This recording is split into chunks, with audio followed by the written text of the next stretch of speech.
Hey guys, welcome back to the Synthpop channel. Yeah, right, this happens. It usually happens during summer when I have some allergies and puffy eyes and stuff like that, so I'm sorry I look like shit. So UK Game Expo just happens in Birmingham over the last weekend, and Dragon Ball Super card game was featured as one of the tournament's event over there. What's interesting about this particular event is that it is the first tournament that happens after the ban, so I was really excited to take a look at the deck list, what was there, right? Of course, we have the usual contenders like the skillless Goku, Janemba, which is always going to be there. And surprisingly, we saw some things that are very interesting. For example, there's one starter Broly, and there's one baby Vegeta, go baby Vegeta, and there were 3 Shenron Gogeta deck right there. So fortunately, I was able to get in contact with one of the guys who was playing Shenron Gogeta. So for today's deck profile, it's gonna be Shenron Gogeta top 8 in UK Game Expo in Birmingham. So without further ado, let's see each other with my guest today after the short intro, alright?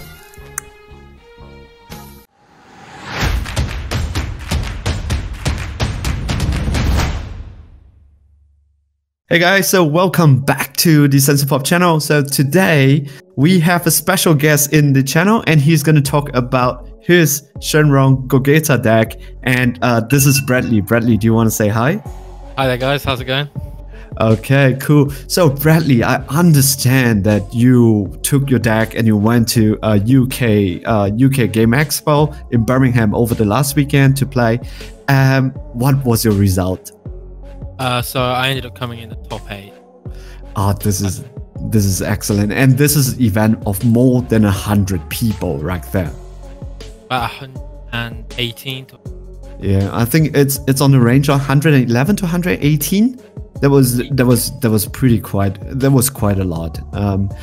Maybe a question: why do you think that? Okay, because everything was in the mind, right? When Super Shenron got errated, we know that Janemba is going to come back, right? Yeah, that's right. Yeah. What makes you think that you're going to take and said, okay, cool, Janemba is going to come back. Let me bring this Gogeta deck, Shenron Gogeta, into to play with this. So my reasoning behind it was I played a few in Manchester back in February, and I had a relatively good matchup against. So I went into it quite confidently with Shenron, because I was originally put together Super Shenron. I was going to be that guy, but as they brought the ban list forward by a day, I quickly decided to change my mind, build the mighty Dragon Ball Miraculous Arrival. So this is something that you're comfortable with, and you felt comfortable with it, and you think that, okay, this is something that you can play. Oh yeah, definitely it was a comfort pick. Definitely a comfort pick. Okay, so maybe the next question would be that what are your matchup? So what were your matchup? Round 1, I went against Broly starter deck. Okay. And 2-0'd that. Either the fella didn't draw anything he needed and just bricked, because he didn't really do much. I think I finished both games around 6 life, so I must have only taken about 2 damage. 1 damage in fact, because of the Gogeta effect of discard and 1. So I think I got relatively lucky match 1, just because they bricked both games. Because Gogeta is probably struggles against the Broly, the really aggro 1-drop level decks. I can imagine against Broly it would be very, very difficult for this deck, because they're so aggressive that you are. I remember playing against like a Broly starter, and at 3 energy, this guy has literally like 2 Brolys on the board that I have to deal with. That was I got quite lucky in game 2, because I ended up on turn 3 just having 2 Crisis out. I got Crisis out on the first turn just to slow him down. He just didn't do anything. I was expecting a lot more, but nothing came out of it. So I put it down to him bricking and me being quite lucky. All right, so maybe a question from my side would be, when you're playing this deck, right? The whole idea, I would imagine, is to get your Gogeta out, ram up to 7 or 5 energy. Yeah, so the whole purpose is to ramp up to 5. So originally I was playing mono blue, But through my playtesting, I found it, although it went off, it was really susceptible to the negates and a time magic here or there. Just shut the deck down entirely. Once it goes off, you know, you kind of have that one turn, maybe the next turn to win, or you pretty much lose because you've only got a 10k leader and not much to show for it after that point. So I found I needed something else, and looking through the cards, you know, Bad Ring Laser was definitely a choice. So I thought I'd try and splash some yellow in, and obviously getting the personal ambitions in there as well just gives it that extra draw. Yeah. And then having the fledgling pans as well, just to keep the draws, whatever I could put in here, just to draw that extra card, just to get to my Gogetas, just to get to my Shenron. And yeah, and actually works for you, because if you're playing Shenron, but what I'm saying here is that you're not exactly playing things from the drop area. No, are you playing things from? No. So mostly it comes from hand. So the deck usually, whenever I'm asked of how many cards in hand, it's usually sat around 12 to 15 cards. It's just draw the whole deck, draw the negates, draw the combo pieces, and just turn 4.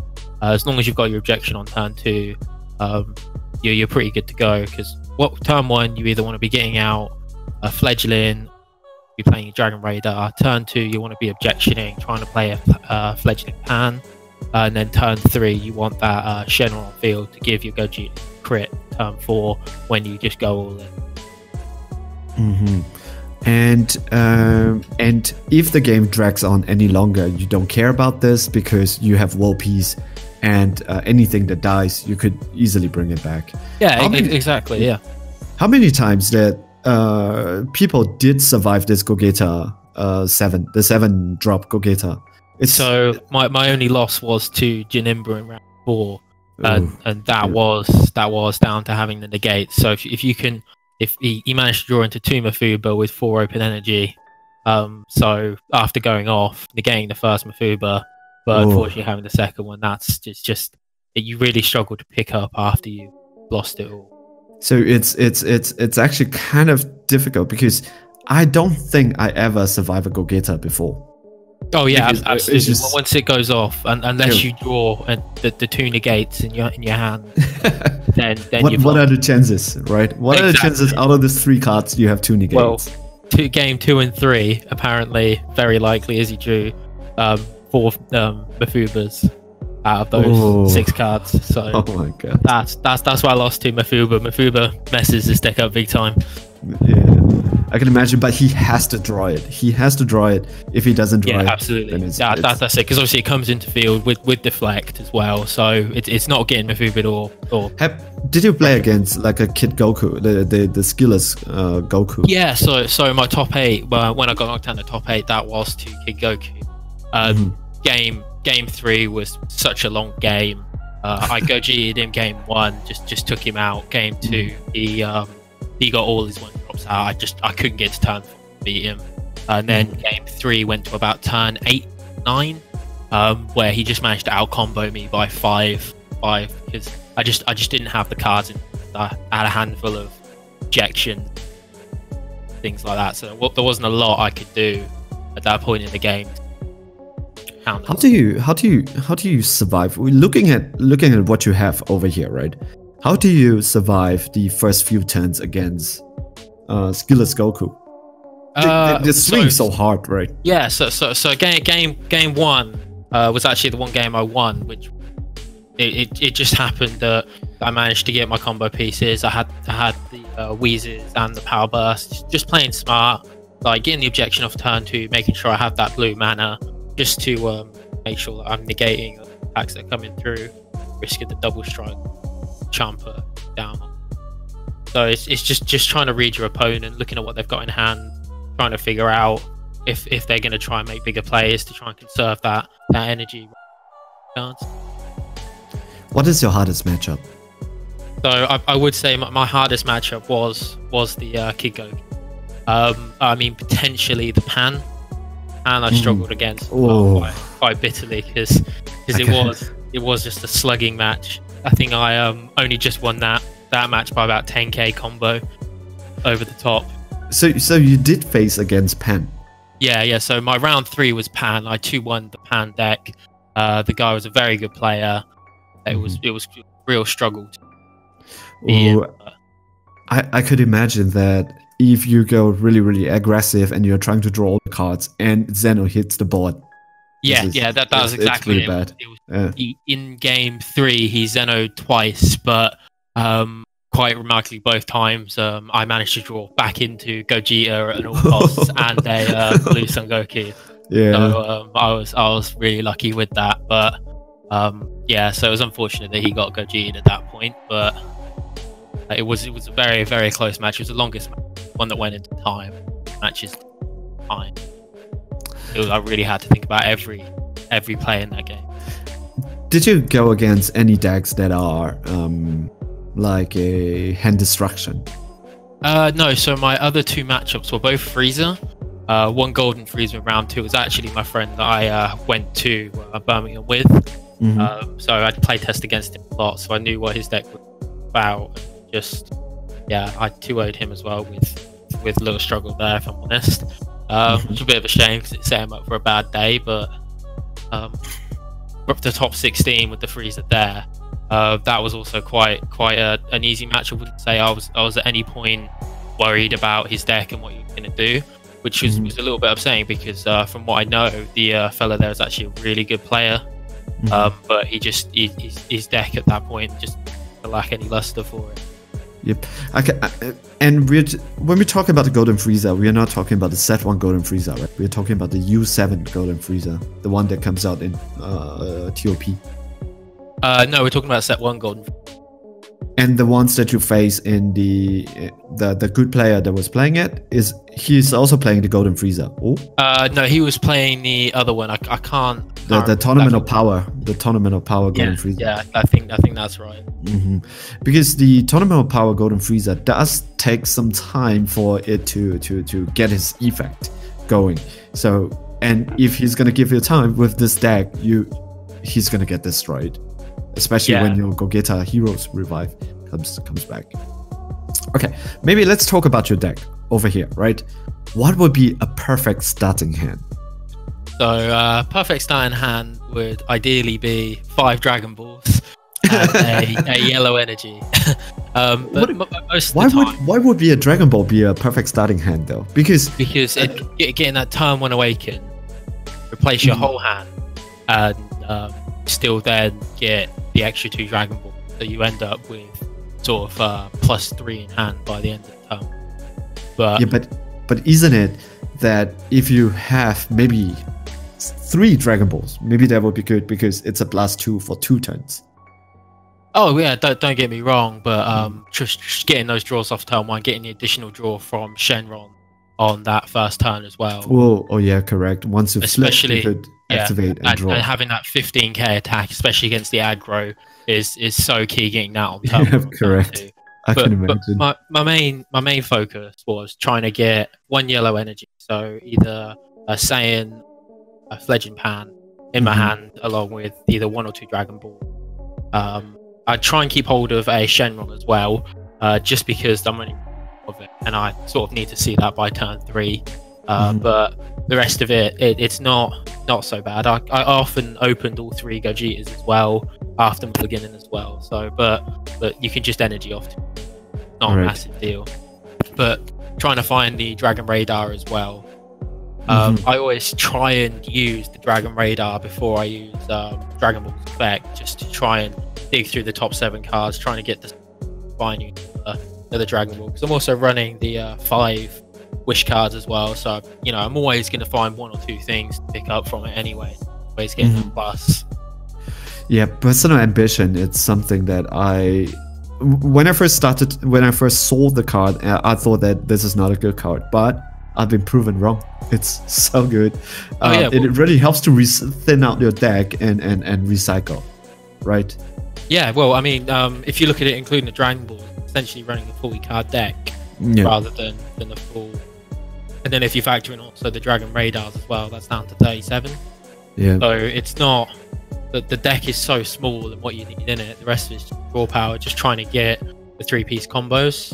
Mm-hmm. Although I would say my MVP would be 5-drop Gogeta. Oh, that one is so good. In a couple of games, it really won the matches for me. Yeah. Especially against the game 1 against Goku, with that android on field with a Goku sat there as well. There's not a lot that I can sort of do to try and keep my energy up. I've got to try and get that Goku out, or the Gogeta out, and bounce them back to deck. Try and keep my combo going. Yeah, that 5-drop Gogeta, it's definitely an extremely good card, and the draw 2, my god, like why not? A question. Now with the after your grueling one day in playing with this deck, on the hindsight, what would you change? Is there anything that you would change? So with the deck lacking anything after Gogeta, I'd quite like to try and put a Myra in, just to try and get that last sort of card, that last ditch effort, to try and get something, just to maybe take the last 2 life if there are 2 life. The Myra, the big 7-drop one, that swings for everything in your swings for everything. I'd probably try and drop a bean or 2. Senzu Bean didn't really do much for me throughout the entire tournament. Okay. It wasn't as important as everyone says it is. I mean, potentially I'm playing a deck wrong, but I mean, I got top 8, so I can't be playing it that way. Yes, definitely. Yeah, I didn't feel that Senzu Bean was doing that much for me. So I'd probably drop that down to 3, put in a Myra, and maybe try and fit in another Bad Ring Laser, just because getting the negates off is so key. Like in the Janemba matchup, he had 4 a Bad Ring Laser the first one, but then he had the second one, but I didn't see the second laser, so there wasn't a lot I could do about it. So getting the second laser, the third laser in as well, I think would be really helpful for the deck. How? Okay, I'm trying to understand this Bad Ring Laser, right? Because your game ender, it's always going to be the Gogeta 7. Yeah. Right. So Gogeta 7, if they usually you just ask them, did you draw any negate? If they don't draw any negate, like, okay, bye, because you do have the 4-drop Shenron that gives your card additional 5k and crit, right?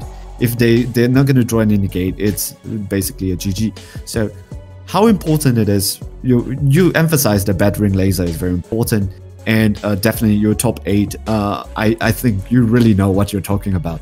But I'm struggling to understand this. So could you maybe elaborate what kind of situation would a Bad Ring Laser comes into? So it's all about getting those 3 attacks off with Gogeta, and there's so many things. Dimensional magic, dimensional magic, it's gonna hurt. Yeah, exactly. So if you can't get those 3 attacks off, you have that turn and 1 more to win.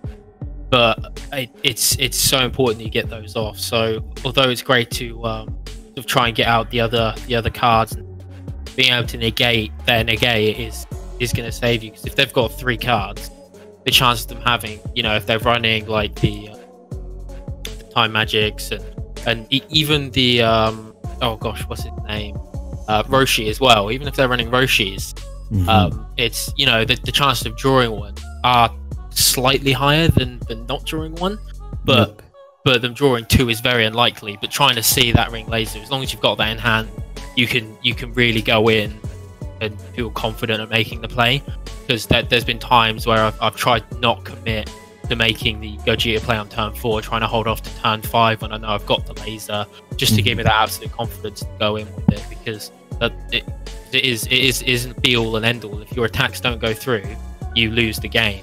So you need those 3 attacks to go off, win. So it's your insurance policy.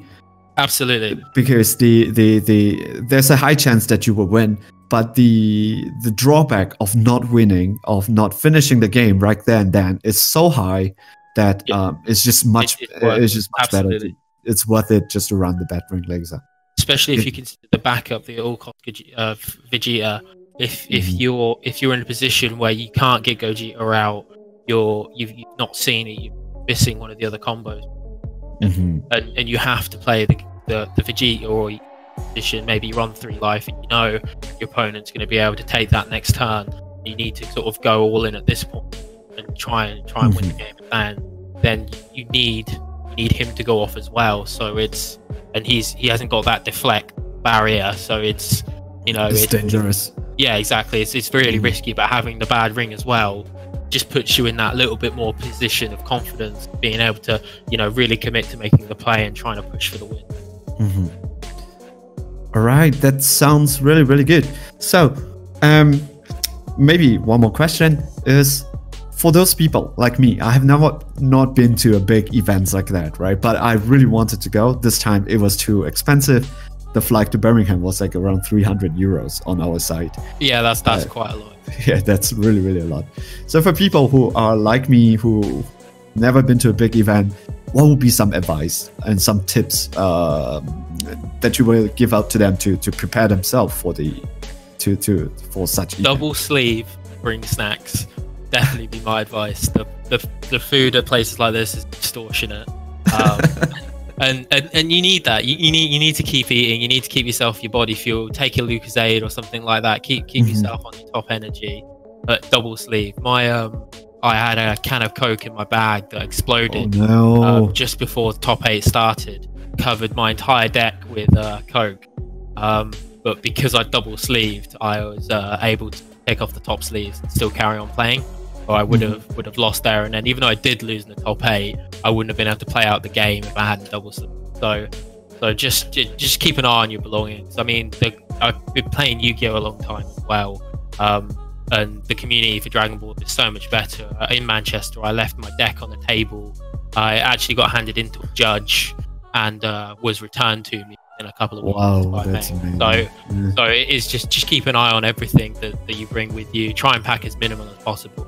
Keep drinking, hydrated, and just try and have a good time. And don't be afraid to chat to the judges either, because they are people as well. So it's all nice to have a conversation with them. They're probably stressed, tired. It's nice to just be taken away from the game and it not be a Dragon Ball related question, and just have a good time. What is the one thing that you should not do? I'd probably say smack talk your opponents before you can win. I've had a couple of people sort of talk it and unfortunately then have it handed to them 2-0.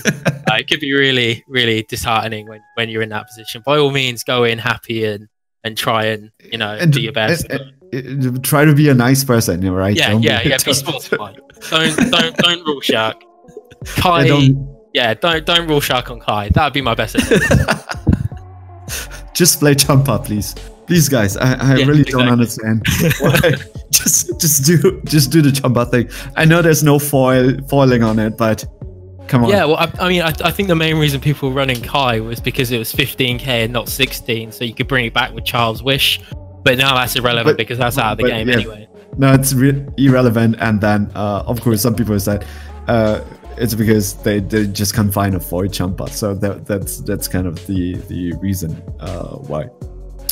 And maybe one advice to those people who are watching this particular video: when you're on the stream, when you're on stream, don't try to cheat. Yeah, everybody can see this. Yeah. Do not cheat when you're on stream. But just don't cheat in general. Like, win honorably or lose. There's correct. No need for it. Just do not cheat on stream.